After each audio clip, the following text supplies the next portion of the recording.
Thanks. Chaos, confusion, and completely unnecessary. That's how today's brief ground stop at El Paso International Airport is being described by several officials in the city. That restriction has since been lifted, but the announcement of a 10-day halt left airlines scrambling and passengers stunned. Also tonight, we're learning more about exactly what happened. Several reports say everything stemmed from the Pentagon wanting to test a laser to shoot down drones used by Mexican drug cartels.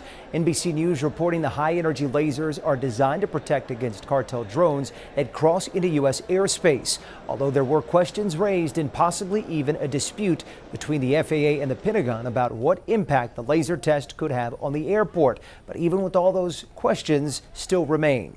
The News 4 I-Team's Jordan Elder looks into it now. She joins us with what happened and what we're learning. I want to stress this is not common. We have not seen a 10-day airspace restriction since 9/11. Now officials on all levels of government want to know why this restriction happened and why they were not informed about it. So the airport's totally closed? Apparently, we just got informed about 30 minutes to an hour ago. The announcement left airlines and passengers scrambling. This is a shocker. It really is a complete shock to close the airport down for 10 days. For a few hours, the nation was told no flights could go in or out of El Paso for 10 days. Officials at all levels say they received no warning. That failure to communicate is unacceptable. I want to be very, very clear that this should have never happened. Top TSA officials testifying they also got a late notice. So after the closure had happened? I believe that's the case. Yes. So that's a problem. So why did it happen? Transportation Secretary Sean Duffy points to Mexican cartel drones breaching U.S. airspace, saying in a post that the threat was neutralized.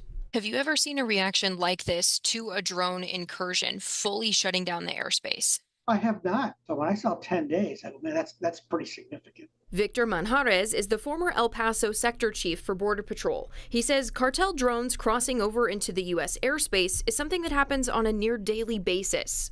They're usually used for surveillance type capabilities. Now, federal officials are saying this all stemmed from disagreements over drone tests. The AP reporting the Pentagon was planning to test a laser that takes down drones. They were set to meet with the FAA about it later this month, but wanted to test sooner. That led the FAA to restrict the airspace. It's not clear if the laser was actually tested. It sounds a really good case of poor communication.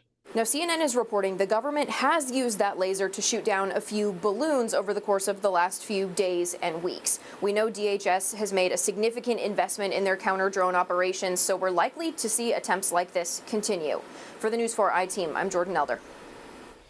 Tonight, Texas DPS warns of a fake memo announcing road closures in the El Paso area. The department wants to make it clear it's not true and no major highways or roads are closing. Right now, it's not clear where the memo came from. Back here closer to